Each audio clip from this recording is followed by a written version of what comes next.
My dear students,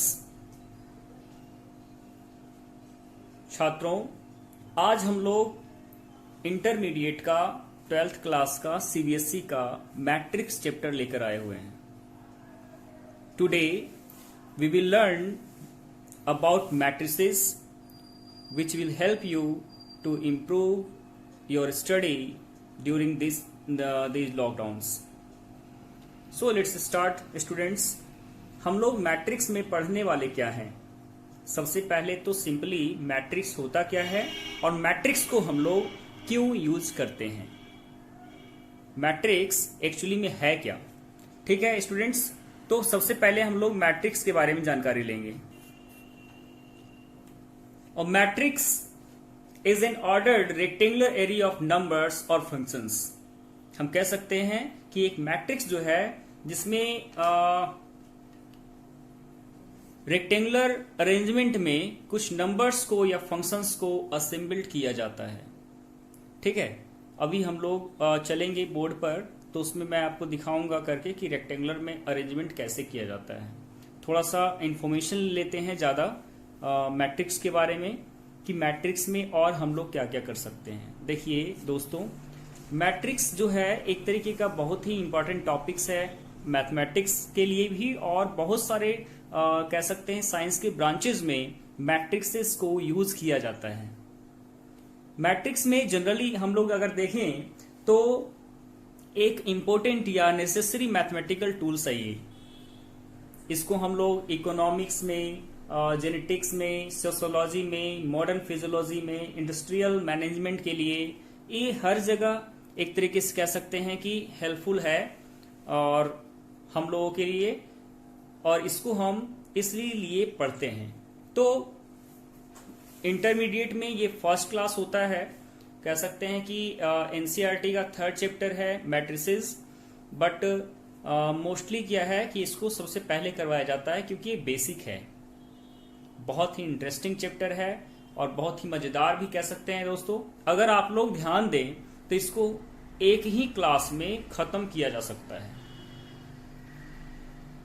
हर एक type के matrices को एग्जाम्पल्स के सहित आपको बताया जाएगा, और साथ ही साथ आप लोग इसको खुद से भी करेंगे। जो भी क्वेश्चंस आपको यहाँ करवाया जाएगा उसको ट्राई कीजिए और ज्यादा से ज्यादा क्वेश्चंस करिए आप। उसके लिए आप एनसीईआरटी के एक्सरसाइज या आरएस पढ़ते हो या आरडी पढ़ते हो तो वहां से ले सकते हैं।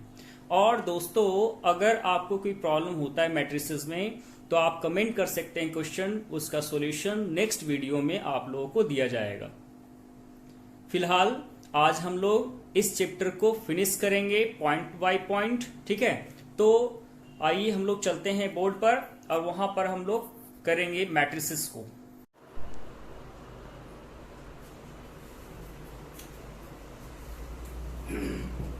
तो दोस्तों, सबसे पहला काम हम लोगों को क्या है, ये जानना जरूरी है कि जो मैट्रिसेस हम लोग लिख रहे हैं वो होता क्या है। तो मैंने आपको अभी बताया कि रेक्टेंगुलर एरे है, यानी कि जब भी हम एलिमेंट को लिखेंगे तो एक रेक्टेंगुलर बॉक्स के अंदर लिखेंगे।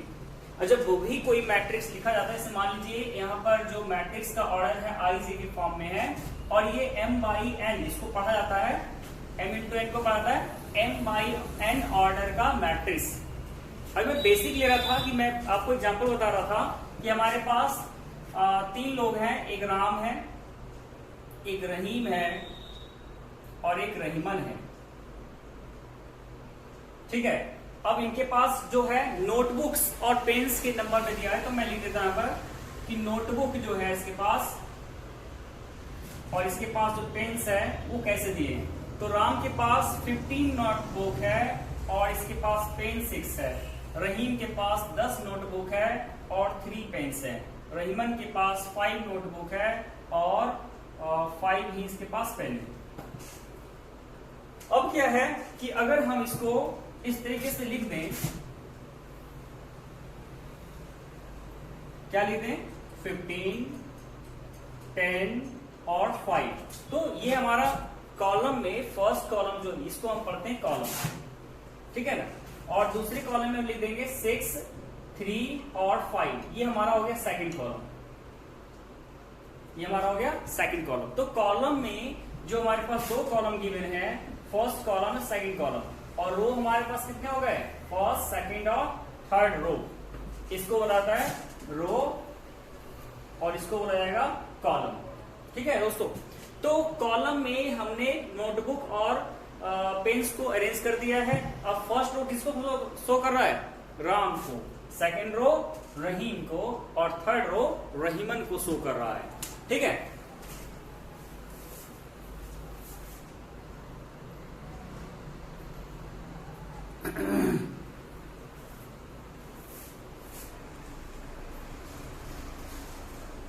अगेन ऐसे ही हम लोग देखेंगे मैट्रिक्स में कि अब किस तरीके से इसको लिखा जाता है। तो आपने देखा ये अरेंजमेंट, इस तरीके से मैट्रिक्स को लिखा जाता है दोस्तों। अब इसके हम बात कर लेते हैं कि मैट्रिक्स का ऑर्डर क्या होता है, order of a matrix.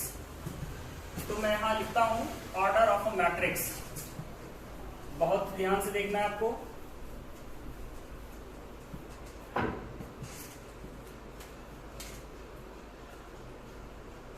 Order of a matrix,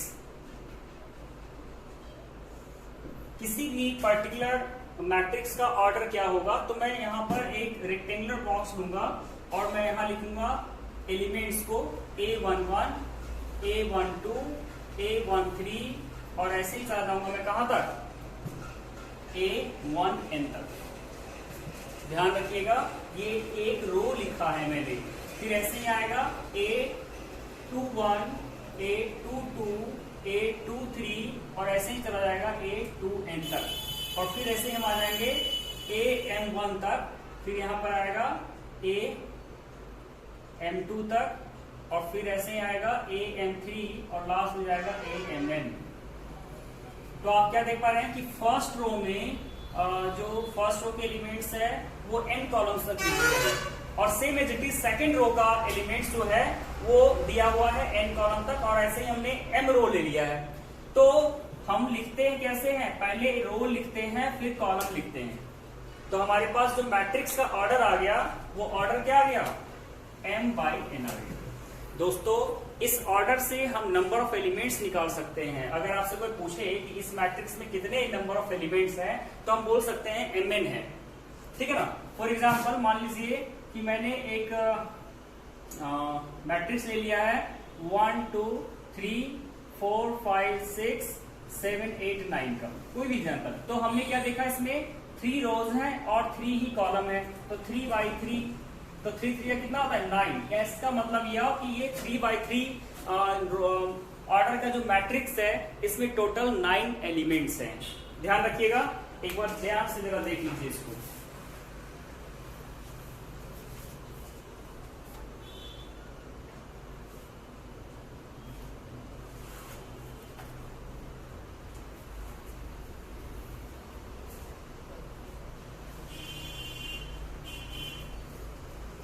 आइए दोस्तों, अब हम लोग टाइप ऑफ मैट्रिक्स पढ़ लेते हैं फटाक से। ऑर्डर समझ में आ गया आप लोगों को। ऑर्डर में हम लोगों को यही ध्यान रखना है कि कितने बाई कितने का ऑर्डर का एलिमेंट्स हमें लिखना है। अब हमें बात करते हैं टाइप ऑफ मैट्रिक्स में। तो सबसे पहला टाइप जो रहेगा, फर्स्ट टाइप, वो होता है हमारा कॉलम मैट्रिक्स।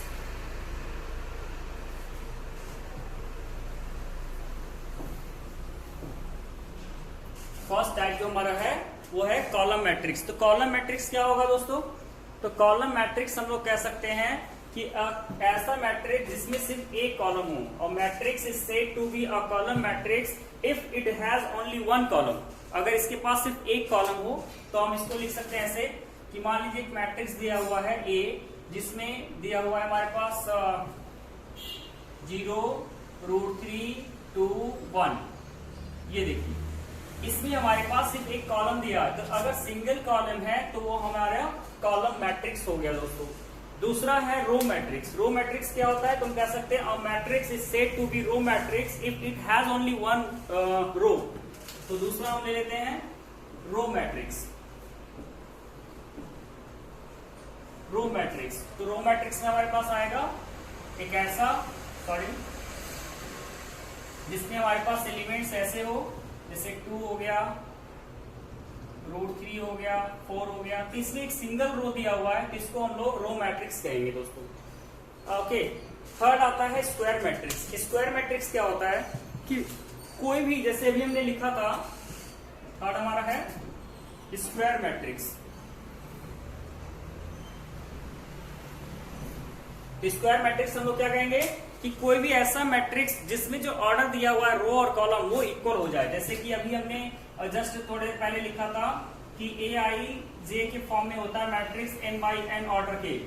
तो अगर m n के इक्वल हो जाए स्टूडेंट्स, तो हम कह सकते हैं क्या कि हमारा स्क्वायर मैट्रिक्स है। एग्जाम्पल के तौर पर हम यहाँ पर ले सकते हैं कि मान लीजिए एक मैट्रिक्स दिया हुआ है जिसके एलिमेंट्स हैं 1 2 और 3 4। तो हम क्या देख रहे हैं, हम देख पा रहे होंगे कि 2 रो और 2 कॉलम है, 2 रो हैं और 2 ही कॉलम्स हैं। तो 2 रो और 2 कॉलम मतलब 2 बाई 2 हो गया, तो ये स्क्वायर मैट्रिक्स हो गया। या ये ऐसे भी हो सकता है 1 2 3 4 5 6 2 3 5। अब इसमें क्या है, तो this is written in 3 by 3। तो 3 बाई 3 ऑर्डर का हो या 2 बाई 2 ऑर्डर का हो, दोनों ही केसेस में वो हमारा स्क्वायर मैट्रिक्स हो जाएगा दोस्तों। एक बार देख लीजिए इसको स्क्वायर मैट्रिक्स में।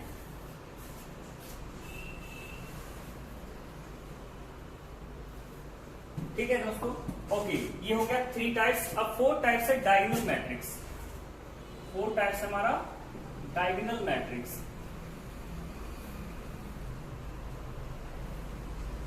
अब डायगोनल मैट्रिक्स क्या होता है, तो हम कह सकते हैं कोई भी ऐसा स्क्वायर मैट्रिक्स जिसके डायगोनल के अलावा, जो डायगोनल है उसके अलावा बाकी सब एलिमेंट्स 0 हो। ठीक है ना। तो हम कह सकते हैं क्या कि matrix is said to be diagonal matrix if all the diagonal element are non zero.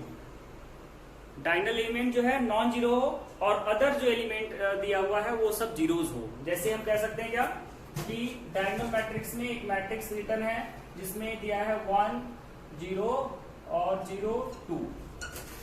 तो इसमें देख पा रहे हो कि डायगोनल जो है नॉन जीरो है, बाकी सब जीरोज एलिमेंट है। या फिर हम ऐसे लिख सकते हैं कि एक मैट्रिक्स बी गिवन है जिसका डायगोनल है 1 फिर 2 फिर 3। इसमें हम क्या देख पा रहे हैं दोस्तों कि इसमें जो डायगोनल दिया हुआ हमारा वो नॉन जीरो नंबर है, बाकी सब जीरोज है एलिमेंट।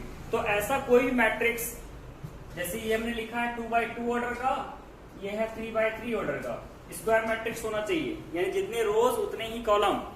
तब उसमें देखना है डायगोनल कि डायगोनल के अलावा अगर सारे एलिमेंट 0 हैं तो हमारा हो जाएगा डायगोनल मैट्रिक्स। उसके बाद आता है स्केलर मैट्रिक्स। क्या है स्केलर मैट्रिक्स? डायगोनल से ही है, यानी कि अगर जो डायगोनल है उसके एलिमेंट सारे इक्वल हो। जैसे हम ले लेते हैं 5 नंबर का टाइप है ये स्केलर मैट्रिक्स। स्केलर मैट्रिक्स क्या होते हैं कि कोई भी ऐसा डायगोनल मैट्रिक्स जिसके डायगोनल सेम हो, यानी कि अगर यहाँ 2 1 है तो हर जगह 1 हो, 2 रहेगा तो 2 हो, 3 हो तो ऐसा। यानी कि अगर मान लीजिए कि हमारे पास कोई मैट्रिक्स दिया हुआ है बी 2 बाई 2 ऑर्डर का है, तो यहाँ पर मैं रखता हूँ -1, तो ये भी -1 होना चाहिए। यानी अगर सेम डायगोनल यानी एलिमेंट जो है वो सेम अगर हुआ तब वो स्केलर मैट्रिक्स है। जैसे मान लीजिए मैट्रिक्स दिया हुआ है ए 3 बाई 3 ऑर्डर का, जिसमें फर्स्ट एलिमेंट डायगोनल का √3 दिया हुआ है, तो बाकी भी √3 होना चाहिए। अब हम कह सकते हैं क्या कि हमारा स्केलर मैट्रिक्स है। देख लीजिए एक बार।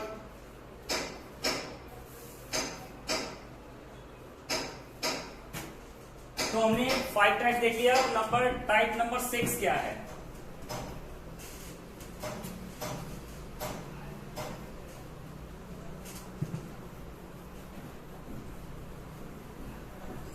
तो 6 टाइप है हमारा है आइडेंटिटी मैट्रिक्स। आइडेंटिटी मैट्रिक्स क्या है कि कोई भी स्क्वायर मैट्रिक्स जिसका डायगोनल स्क्वायर मैट्रिक्स है, या फिर डायगोनल मैट्रिक्स कह सकते हैं डायरेक्ट कि डायगोनल मैट्रिक्स जिसका जो डायगोनल है 1 होना चाहिए, बाकी सारे एलिमेंट 0 होने चाहिए। तो हम कह सकते हैं क्या कि आइडेंटिटी मैट्रिक्स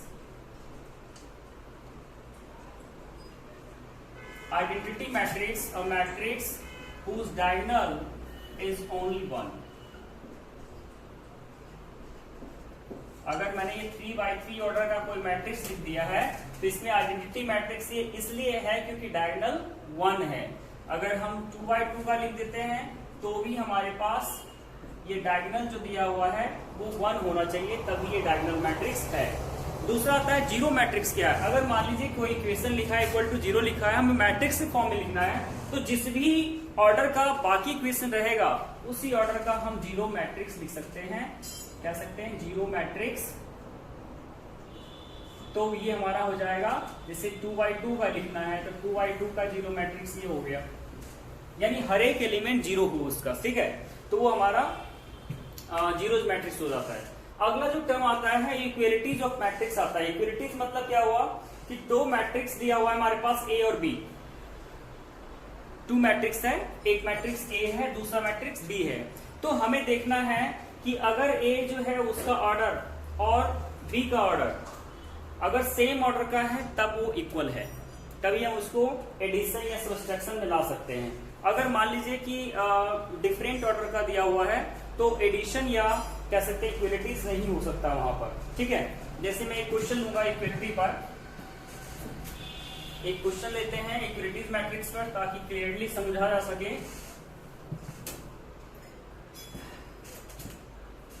क्वेश्चन है कि इफ एक मैट्रिक्स दिया हुआ है 3x3 ऑर्डर का, x + 3 z + 4 2y - 7 -6 a - 1 0 b - 3 -21 0। ये एक 3x3 ऑर्डर का मैट्रिक्स दिया है और ये इक्वल किसके है?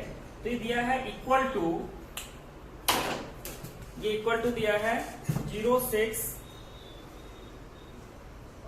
3y - 2, ठीक है, और दूसरा रो दिया है -6 -3 और दिया है 2c + 2 और थर्ड में दिया है 2b + 4,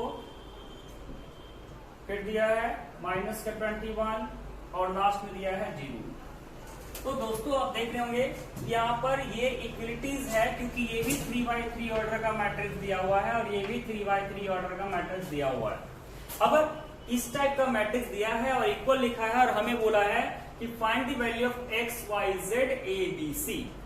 तो सारी वैल्यूज को हम लोग निकाल सकते हैं by comparing the similar element with the similar order.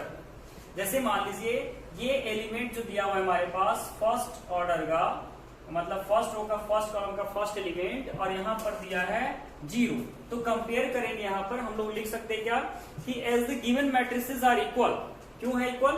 क्योंकि 3x3 ऑर्डर का दोनों दिया हुआ है, ठीक है ना। Therefore their corresponding elements must be equal. तो कोरस्पॉन्डिंग एलिमेंट यानी फर्स्ट ऑर्डर का फर्स्ट कॉलम का फर्स्ट एलिमेंट जो दिया हुआ है वो हमारा इक्वल हो जाएगा।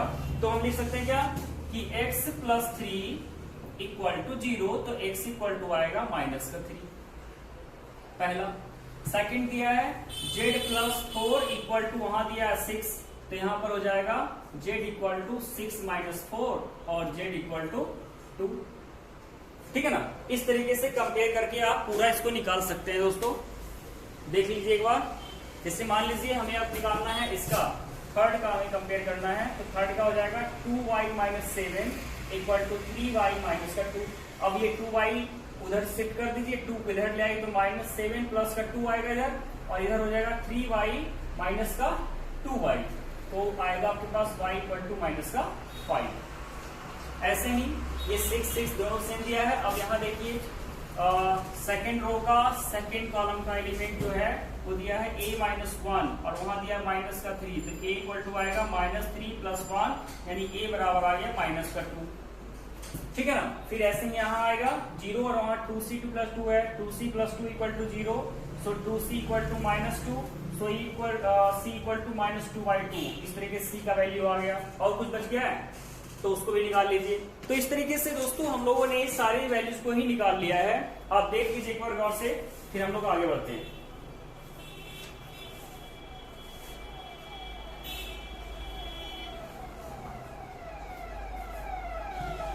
तो दोस्तों फर्स्ट एक्सरसाइज जो आपको मिलेगा एनसीईआरटी का या आरएस अग्रवाल का, उसमें हमें मैट्रिक्स फॉर्मेशन करना होता है, कंस्ट्रक्शन करना होता है मैट्रिक्स का। तो कैसे करेंगे आइए हम लोग देख लेते हैं एग्जांपल के साथ। बहुत ही गौर से देखिएगा ताकि आप लोगों को मैट्रिक्स का फॉर्मेशन आ जाए। बहुत ही आसान सा चैप्टर हम लोग कर रहे हैं 12th स्टैंडर्ड का। सबसे पहला एक तरह से एनसीईआरटी का 3rd चैप्टर है, बट बेसिक के लिए सबसे पहला चैप्टर हो सकता है ये। तो हमें लिखना क्या है कि कंस्ट्रक्ट करना है एक मैट्रिक्स 2x2 ऑर्डर का। एक क्वेश्चन है कि construct a matrix of 2x2 order whose element, उसका एलिमेंट जो है फॉर्मूले से दिया हुआ रहेगा। और मैं ये लिख लेता हूं फॉर्मूला aij इक्वल टू, मान लीजिए दिया हुआ है i प्लस जे का होल स्क्वायर बाई 2। इस ऑर्डर में पहले तो देखिए हमें 2x2 का ऑर्डर का बनाना है मैट्रिक्स। तो सबसे पहले हम लेट कर लेते हैं कि लेट ए जो हमारे पास होगा वो कैसे होगा। तो पहला एलिमेंट a11 a12, फिर a22 और a21 और a22। ये 2x2 ऑर्डर का एक मैट्रिक्स का फॉर्मेशन हो गया। अब हमें जो फॉर्मूला गिवन है स्टूडेंट्स ध्यान दीजिएगा, aij इक्वल टू दिया हुआ है, तो i की जगह पर यहां पर अगर हम फर्स्ट निकाल रहे हैं तो आएगा a11। अब फॉर्मूला जो दिया है क्या दिया है i प्लस जे, तो i भी 1 है और j भी 1 है, तो इसका होल स्क्वायर बाई 2। इसको सॉल्व कर लीजिए तो 2 का स्क्वायर 4 बाई 2 इक्वल टू 2, यानी फर्स्ट एलिमेंट हमारे पास आ गया। ऐसे ही निकालेंगे हम फर्स्ट रो का सेकेंड एलिमेंट, तो ये आएगा 1 प्लस 2 का होल स्क्वायर बाई 2, तो 3 का स्क्वायर आ गया 9/2, यानी कि 9/2 ही रहने दीजिए या फिर 4.5 भी ले सकते हैं। फिर आएगा हमारे पास a21, तो a21 हमारे पास हो गया 2 प्लस 1 का होल स्क्वायर बाई 2, यानी हमारे पास आ गया 9/2। फिर दोस्तों निकाल लीजिए आप a22, तो a22 कैसे आएगा, तो 2 प्लस 2 का स्क्वायर बाई 2, तो 2 प्लस 2 4 का स्क्वायर कितना हो जाएगा 16/2 इक्वल टू 8। तो फाइनली हमारे पास जो ये मैट्रिक्स बन गया है ये क्या आ गया, तो पहले हमारे पास आ गया 2, फिर आ गया 9/2, फिर आया 9/2 और लास्ट में आ गया 8। तो ये हमारा फॉर्मेशन हो गया एक मैट्रिक्स का। ध्यान से देखिए इस मैट्रिक्स को, ये हमारा फॉर्मेशन हो गया है। दोस्तों इस तरीके से बहुत सारे क्वेश्चंस है इसमें इक्वलिटीज का और वैल्यूज फाइंड करने का, उसको आप लोग एक्सरसाइज से कर लेंगे। ठीक है, ध्यान से देख लीजिए एक बार। इसके बाद हम लोग ऑपरेशंस करेंगे, operations of matrix, addition, subtraction, ये सब करना है अगले एक्सरसाइज में। तो चलिए उसकी ओर चलते हैं।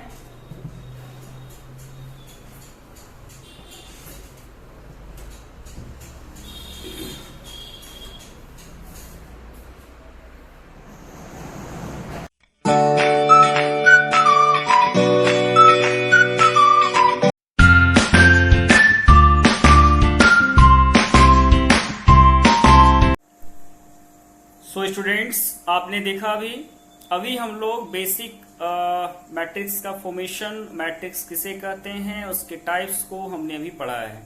ठीक है दोस्तों, अब हम लोग जो है मैट्रिक्स में उसके ऑपरेशंस, यानी कि मैट्रिक्स पर क्या क्या ऑपरेशंस हो सकते हैं उसके बारे में हम लोग डिस्कस करने वाले हैं। तो एडिशन ऑफ मैट्रिसेस में क्या देखना है कि एडिशन तभी हो सकता है जब मान लीजिए कि ए और बी दो अलग अलग मैट्रिक्स गिवन है, तो दोनों का सेम ही ऑर्डर हो तभी एडिशन हो सकता है दोस्तों। तो आपको इस बात का ध्यान रखना है, ठीक है ना, कि अगर हम लोग एडिशन कर रहे हैं मैट्रिसेस का तो एडिशन तभी पॉसिबल है जब हम सेम ऑर्डर का, या फिर मान लीजिए सब्सट्रैक्शन कर रहे हैं तो सब्सट्रैक्शन में भी सेम ऑर्डर का होना चाहिए। यानी एडिशन या सब्सट्रैक्शन तभी पॉसिबल है स्टूडेंट्स जब सेम ऑर्डर का ए और बी दोनों मैट्रिक्स गिवन हो। ठीक है, अब हम अगर मल्टीप्लीकेशन कर रहे हैं तो मल्टीप्लीकेशन में हमें देखना है बाय अ स्केलर, मतलब किसी कांस्टेंट का अगर हम अंदर मल्टीप्लाई कर रहे हैं तो कांस्टेंट का हर एक एलिमेंट में, जैसे मान लीजिए कि हमारे पास एक मैट्रिक्स ए दिया हुआ है जिसका एलिमेंट्स 3x3 ऑर्डर का है, जिसका एलिमेंट दिया है 3, 1, 1.5, √5, 7, -√3, और थर्ड रो है 205। तो उसमें अगर हम 3a निकाल रहे हैं, 3 मतलब 3 का मल्टीप्लाई a में कर देना है सिंपली, तो हर एक एलिमेंट में मल्टीप्लाई होगा, यानी फर्स्ट ऑर्डर में होगा तो 3 का 9 हो जाएगा, 1 का 3 हो जाएगा, 1.5 का 4.5 हो जाएगा। सेकंड ऑर्डर में √5 का 3√5 हो जाएगा, 7 का 21 हो जाएगा, माइनस √3 का -9 हो जाएगा, सॉरी -3 का 9 हो जाएगा माइनस का। और ऐसे ही थर्ड रो का 2 का हो जाएगा 6, 0 का 0 रह जाएगा, 5 का 15 हो जाएगा। तो इस तरीके से हम लोग निकाल लेते हैं किसी भी मैट्रिक्स का मल्टीप्लिकेशन। अब प्रॉपर्टीज जो है, जैसे आपने पढ़ा होगा पहले ही 7th और 8th स्टैंडर्ड में, इसकी कुछ प्रॉपर्टीज होती है एडिशन का और सब्सट्रैक्शन का, डिवीजन का, मल्टीप्लिकेशन का। तो ये हम यहाँ पर फॉलो कर सकते हैं मैट्रिसेस में। थोड़ा सा ध्यान देंगे कि जैसे पहले हमने पढ़ा था कम्यूटेटिव लॉ, तो कम्यूटेटिव लॉ क्या होता है? तो हम कह सकते हैं कि अगर मान लीजिए कोई दो मैट्रिक्स दिया है ए और बी, ठीक है, तो अगर हम a प्लस बी निकालते हैं तो b प्लस ए निकालते हैं अगर, तो इक्वल आना चाहिए।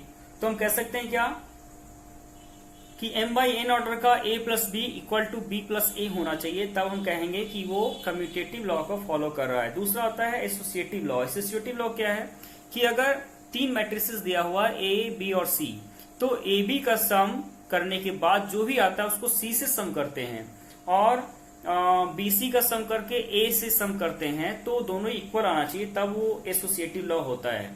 फिर आता है एग्जिस्टेंस ऑफ आइडेंटिटी। मान लीजिए एक मैट्रिक्स A दिया हुआ है हमारे पास m/n ऑर्डर का, और O मान लीजिए कोई अनदर मैट्रिक्स है m/n ऑर्डर का, तो उसमें अगर 0 का मतलब अगर हम 0 मैट्रिक्स उसमें ऐड कर रहे हैं तो a प्लस 0 या 0 प्लस a दोनों a के बराबर आएगा। तो ये हम कह सकते हैं क्या कि ये हमारा एग्जिस्टेंस ऑफ एडिटिव आइडेंटिटी है। फिर थर्ड आता है 4th नंबर कि एग्जिस्टेंस ऑफ एडिटिव इनवर्स। ये क्या है कि अगर हम एडिशन कर रहे हैं उसके नेगेटिव पार्ट से, यानी कि a एक मैट्रिक्स है, नेगेटिव ऑफ a उसमें प्लस कर देते हैं, या नेगेटिव में a को प्लस कर देते हैं, तो दोनों ही मिला करके 0 आएगा। तो इस तरीके से ये हो जाता है आपका एग्जिस्टेंस ऑफ एडिटिव इनवर्स। फिर आता है मल्टीप्लिकेशन में। तो अभी मैंने आपको बताया कि किसी भी कांस्टेंट टर्म का जब हम मल्टीप्लाई करते हैं दोस्तों, तो वो मल्टीप्लाई हर एक एलिमेंट्स में, चाहे जिस भी ऑर्डर का दिया हो मैट्रिक्स, उसमें मल्टीप्लाई हो जाता है। ठीक है ना। तो अगला एक्सरसाइज जो है इसी पे बेस्ड है, तो उसको आप कर सकते हैं। और अभी व्हाइट बोर्ड पे चलेंगे हम लोग, वहां पे समझेंगे इसको पॉइंट बाय पॉइंट। लेकिन आगे क्या है, आगे हम लोग क्या पढ़ना है, तो आगे हम लोग पढ़ना है प्रॉपर्टीज ऑफ मल्टीप्लिकेशन, यानी मल्टीप्लिकेशन जो हम मैट्रिक्स का मैट्रिक्स में करते हैं वो कैसे होता है, उसके बारे में हम लोग जानकारी लेंगे। तो मैट्रिक्सेस का मल्टीप्लिकेशन जब हम लोग करते हैं तो हमें कौन कौन से रूल्स को फॉलो करना होता है वो हमें ध्यान रखना है।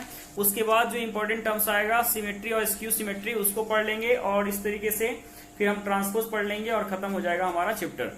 तो स्टूडेंट्स, जब हम मल्टीप्लिकेशन करते हैं किसी एक मैट्रिक्स का दूसरे मैट्रिक्स में, तो हमें ये ध्यान रखना है कि मैट्रिक्स का जो पहला एलिमेंट है, जैसे हम A और B दो मैट्रिक्स दिया हुआ है, अगर हम A इंटू B निकाल रहे हैं तो A का रो B के कॉलम से मल्टीप्लाई होता है। ठीक है ना। तो हमें इस बात का ध्यान रखना है कि जब भी मल्टीप्लिकेशन हम लोग करते हैं तो उसके ऑर्डर का जो ध्यान रखना है। जैसे मान लीजिए कि हमारे पास कोई एक मैट्रिक्स दिया है A, जिसका ऑर्डर m इंटू एल का दिया हुआ है। ठीक है ना। और सेकंड जो हमारा दिया हुआ है मैट्रिक्स B, वो l इंटू एन का दिया है। तो हमें ये ध्यान रखना है कि जितने भी रोज होते हैं उसके सेकंड वाले के कॉलम्स के बराबर होने चाहिए, तभी मल्टीप्लिकेशन पॉसिबल है, अदरवाइज पॉसिबल नहीं है। तो इक्वलिटीज का हमें यही ध्यान रखना होता है। तो चलिए हम लोग व्हाइट बोर्ड पर, और अभी हम लोग मल्टीप्लिकेशन और कुछ प्रॉपर्टीज से रिलेटेड क्वेश्चंस कर लेते हैं, उसके बाद हम लोग ट्रांसपोज पढ़ेंगे दोस्तों।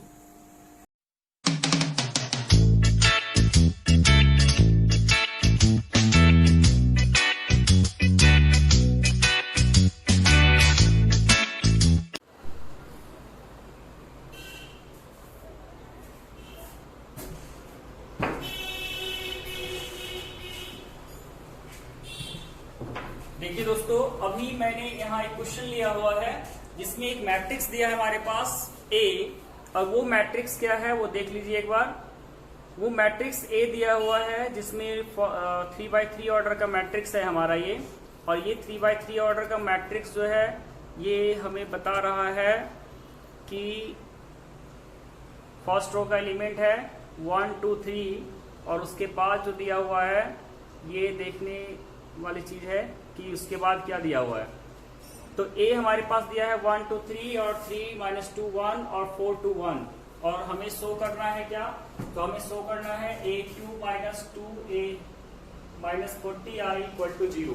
तो सबसे पहले अब ये क्वेश्चन ने इसलिए लिया है ताकि एडिशन, सब्ट्रैक्शन और मल्टीप्लिकेशन तीनों एक ही में समझ में आ जाए। ठीक है, तो सबसे पहले देखिए यहाँ पर हमें जो दिया हुआ है a दिया है और हमें a³ फाइंड करना है। दोस्तों सबसे पहला काम हमारा क्या है, तो सबसे पहला काम हमारा है कि हम a से a² निकाल लें।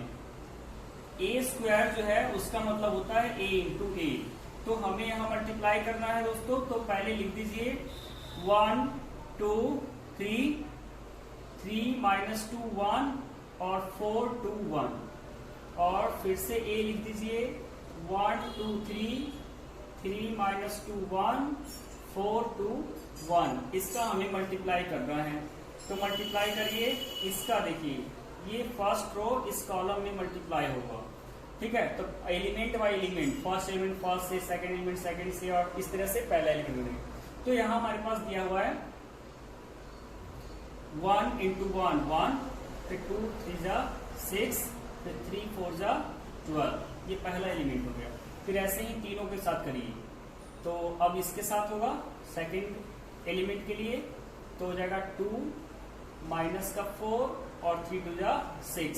फिर ऐसे ही थर्ड के साथ होगा, तो हो जाएगा आपके पास 3 + 2 और +3।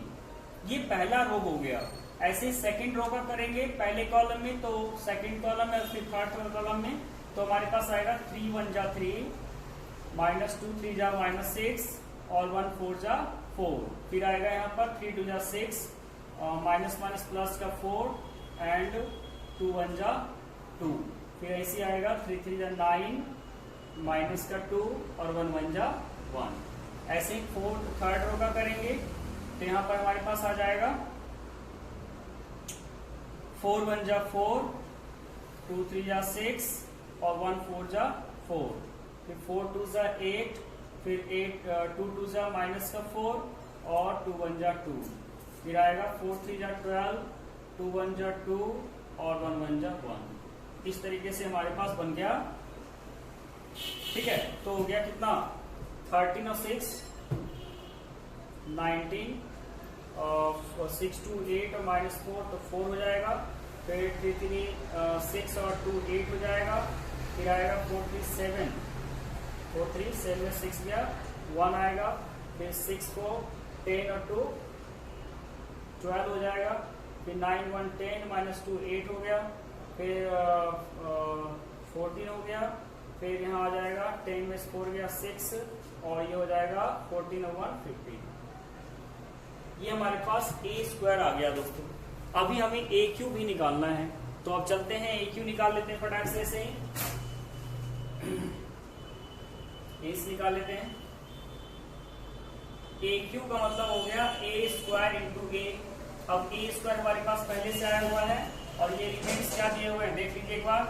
ये है 19 4 8, 1 12 8 और 14 6 और 15। इसका मल्टीप्लाई करना है a के साथ, और a का एलिमेंट हमारे पास है 1 2 3, 3 -2 1, 4 2 1।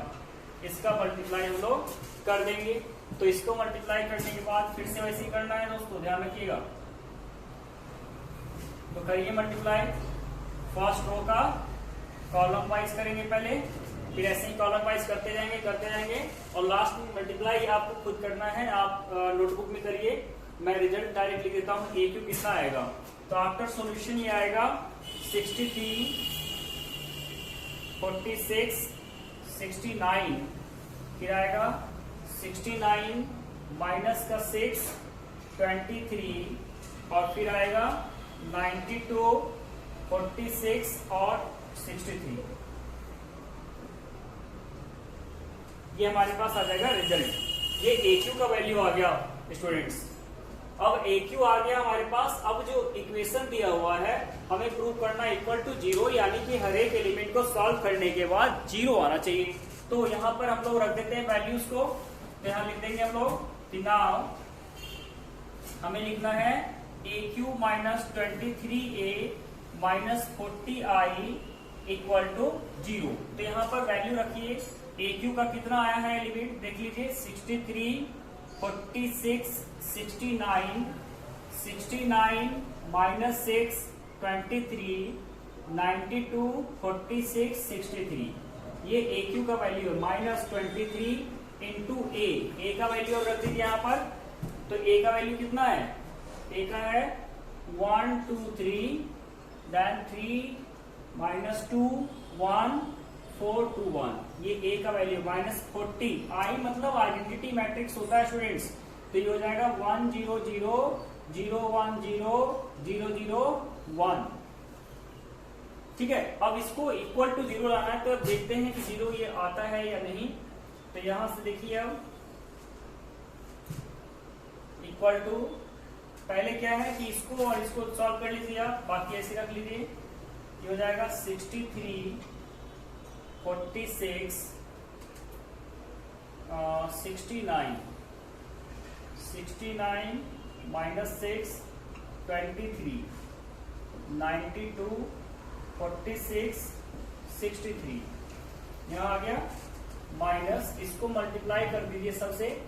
तो आएगा हमारे पास 23 टू जा 46 और 23 3 जा 69।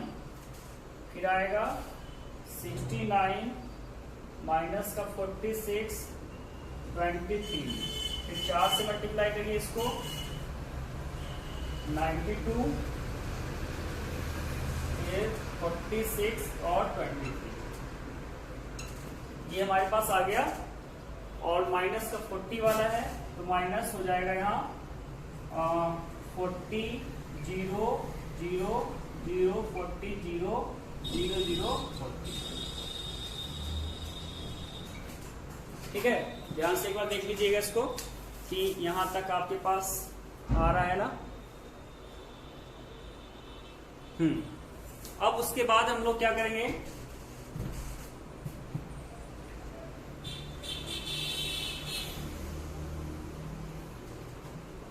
इसके बाद आप देखिए ये दोनों पहले सॉल्व कर लीजिए या फिर एक साथ ही कर लीजिए, कोई दिक्कत नहीं है।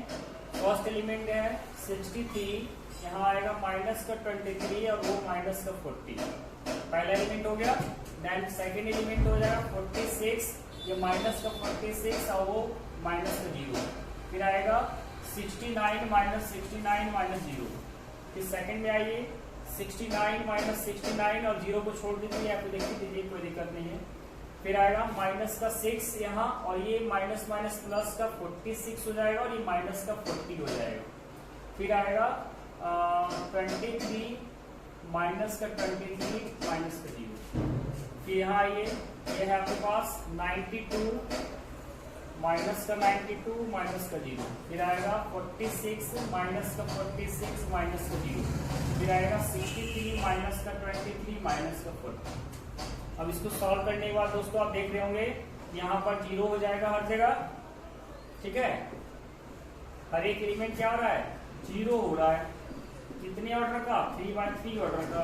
ये फाइनली क्या आ गया हमारे पास, 0 आ गया। तो दोस्तों इस तरीके से हम लोग मल्टीप्लीकेशन, एडिशन या सब्सट्रैक्शन करते हैं। अब हम लोग आगे बढ़ते हैं, इसको एक बार देख लीजिए आप लोग गौर से। After this you all of you are able to solve the second exercise from your NCERT or R.S. Agarwal. Now let us come to know more about transpose of a matrix. अब हम लोग transpose पढ़ेंगे। In section of transpose, we will learn about transpose of a matrix and special types of matrices such as symmetry and skew symmetry matrices क्या होते हैं उसके बारे में हम लोग पढ़ेंगे। अब तो सबसे पहले कि ट्रांसपोज होता क्या है, तो ट्रांसपोज को हम लोग ऐसे कह सकते हैं कि अगर कोई मैट्रिक्स ए दिया हुआ है m/n ऑर्डर का, then matrix obtained by interchanging the rows and column, यानी रोज और कॉलम्स को हम इंटरचेंज कर दें, रोज को कॉलम में लिख दें, कॉलम्स को रोज में लिख दें, तो वो जो न्यू आपके पास मैट्रिसेस बनेगा वो आपका ट्रांसपोज ऑफ मैट्रिक्स होता है। अब यहाँ पर हम लोग देख लेते हैं कि कैसे ट्रांसपोज होगा। तो ट्रांसपोज को हम लोग इस तरीके से स्टेट कर सकते हैं दोस्तों। देखिए मैं भी इसको जरा दिखाता हूं ट्रांसपोज को।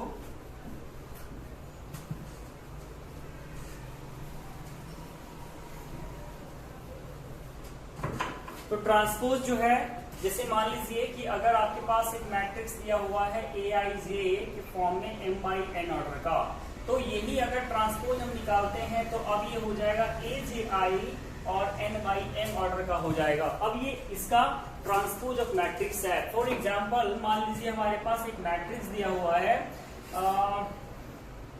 कोई भी एग्जाम्पल ले सकते हैं। मान लीजिए 3√3 0 और 5 1 और 2, ऐसा कोई मैट्रिक्स दिया हुआ है। तो हमें इसका ट्रांसपोज निकालना है। तो ध्यान रखिए कि ये अब जो रो है वो कॉलम में चेंज हो जाएगा। तो हमारा ट्रांसपोज ये क्या है, ये 3/2 ऑर्डर का मैट्रिक्स है। तो अब क्या हो जाएगा 3 5, ये वाला आएगा कॉलम में, तो √3 और 1, फिर ये आएगा कॉलम में, तो 0 और 2, तो ये क्या हो गया 2/3 ऑर्डर का हो गया। तो ये इस तरीके से ट्रांसपोज हम लोग निकालते हैं। ट्रांसपोज निकालने के बाद हम लोग कुछ प्रॉपर्टीज को ध्यान रख सकते हैं दोस्तों, जैसे कि फर्स्ट प्रॉपर्टी क्या है। तो फर्स्ट प्रॉपर्टी है कि ट्रांसपोज का होल ट्रांसपोज अगर हम निकालते हैं तो फिर से वो A के बराबर आएगा। कोई एक मैट्रिक्स मान लीजिए A है, उसका ट्रांसपोज हमने निकाला और दोबारा से ट्रांसपोज निकाल दिया, तो दोबारा से वो ओरिजिनल मैट्रिक्स के बराबर आ जाएगा। प्रॉपर्टी नंबर 2 है कि कांस्टेंट टर्म ऑफ का अगर हम ट्रांसपोज करते हैं तो ट्रांसपोज सिर्फ मैट्रिक्स का होता है, कांस्टेंट का नहीं होगा। तो K जो है वो सेम एज इट इज रहेगा जो भी दिया हो। दूसरा है कि अगर हम एडिशन में कर रहे हैं A प्लस B का होल ट्रांसपोज, तो इसका मतलब है A का ट्रांसपोज प्लस B का ट्रांसपोज। तीसरा ये है, चौथा, कि अगर मान लीजिए हम AB का या BA का ट्रांसपोज करते हैं, A.B का अगर हम होल ट्रांसपोज करते हैं तो इसका मतलब A का ट्रांसपोज इंटू B का ट्रांसपोज ही होगा। ठीक है, अब हम लोग यहाँ पर कुछ एग्जांपल्स करेंगे इसके बेस पर। ये प्रॉपर्टी करने के जस्ट बाद आप लोग देखिए इसको एक बार, प्रॉपर्टीज में कोई प्रॉब्लम तो नहीं है।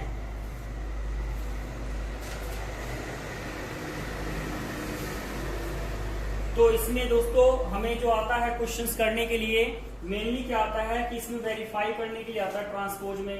अगर हम उसको वेरिफिकेशन के अकॉर्डिंग कर देते हैं तो ठीक है, अदरवाइज फिर हम लोग करेंगे, क्वेश्चन एक लेते हैं।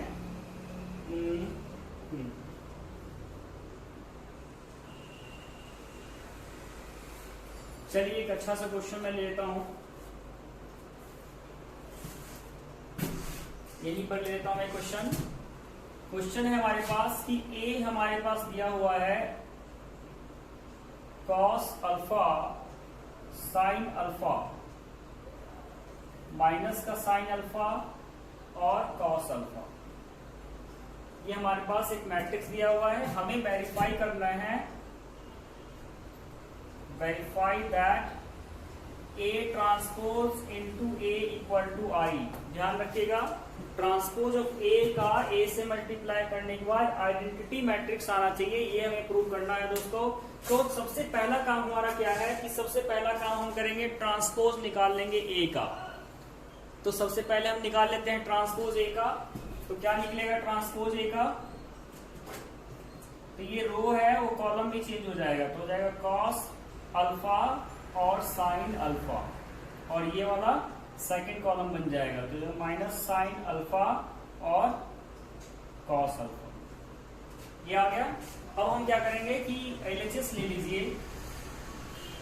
लेफ्ट हैंड साइड क्या है transpose of A into A। तो ट्रांसपोज ऑफ A का मतलब हुआ कि हमने जो अभी निकाला है cos alpha minus sine alpha और sine alpha into cos alpha, इसका मल्टीप्लाई हमें A में करना है। ओरिजिनल मैट्रिक्स दिया हुआ हमारे पास cos अल्फा साइन अल्फा फिर माइनस साइन अल्फा और कॉस अल्फा। ये हमें करना है मल्टीप्लाई। तो चलिए हम इसको मल्टीप्लाई कर लेते हैं एक बार।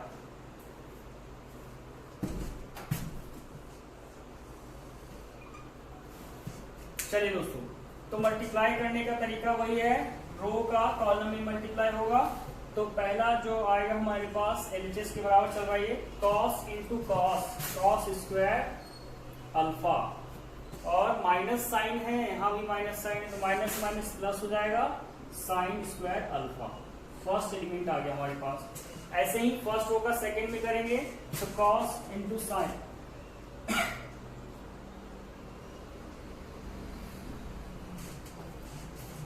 और माइनस है,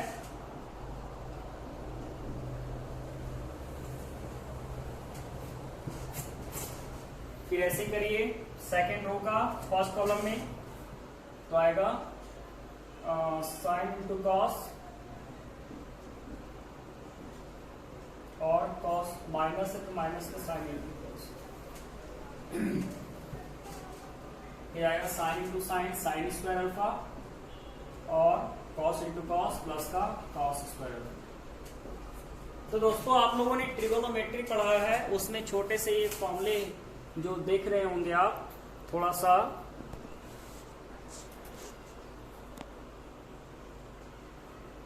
ठीक है। तो इसमें हम लोगों को क्या मिलेगा, यहाँ पर देखिए cos square plus sine square identity होता है इक्वल टू 1, ये पॉजिटिव नेगेटिव कट जाएगा, ये भी कट जाएगा, यहाँ भी 1 आ जाएगा। तो हमारे पास क्या आ जाएगा, ये हमारे पास हो जाएगा 1 0 0 1। तो ये क्या होता है दोस्तों, ये आई होता है। तो हम कह सकते हैं क्या कि 10, क्या कह सकते हैं कि 10 A transpose into A equal to I होता है। इस टाइप के बहुत सारे क्वेश्चंस आपके एनसीईआरटी में हैं दोस्तों, उसको आप लोग कर सकते हो, ठीक है। इसको एक बार देख लीजिए, आपको बीच में दिखा नहीं होगा, इसको अच्छे से देख लीजिए। अब हमारे पास बचा क्या है, तो अब हमारे पास इनवर्स ट्रिगोनोमेट्री, यानी कि सॉरी इनवर्स ट्रिगो बोल रहे हैं। अभी इसमें मैट्रिक्स में हम लोग इनवर्स निकालते हैं मैट्रिक्स का, तो इनवर्स मैट्रिक्स निकालना है, और सिमेट्री स्क्यू सिमेट्री का प्रॉपर्टी जो है इसको करना है। तो 2 ही टॉपिक इसमें बचे हुए हैं, उसके बाद हम इसमें कुछ ऑपरेशंस या प्रॉपर्टीज कर सकते हैं। तो एक तरीके से आपके लिए ये फर्स्ट वीडियो है, और मैंने कहा था कि एक ही में कंप्लीट कर देंगे, तो ऑलमोस्ट कंप्लीट हो गया है। अब हमारे पास सिमेट्री, स्क्यू सिमेट्री और इनवर्स, क्योंकि इनवर्स से रिलेटेड जो क्वेश्चंस होते हैं बच्चों को बहुत प्रॉब्लम होता है। So dear students, I hope कि इतना करने के बाद आप लोग नेक्स्ट वीडियो का वेट करेंगे, और नेक्स्ट वीडियो में हम लोग और भी एडिशनली जो भी क्वेश्चंस रहेगा, चाहे RS का हो या RD शर्मा का हो, जो भी आप कमेंट में करेंगे उसको हम लोग कैप्चर करेंगे, ठीक है dear students. So all the very best, जय हिंद।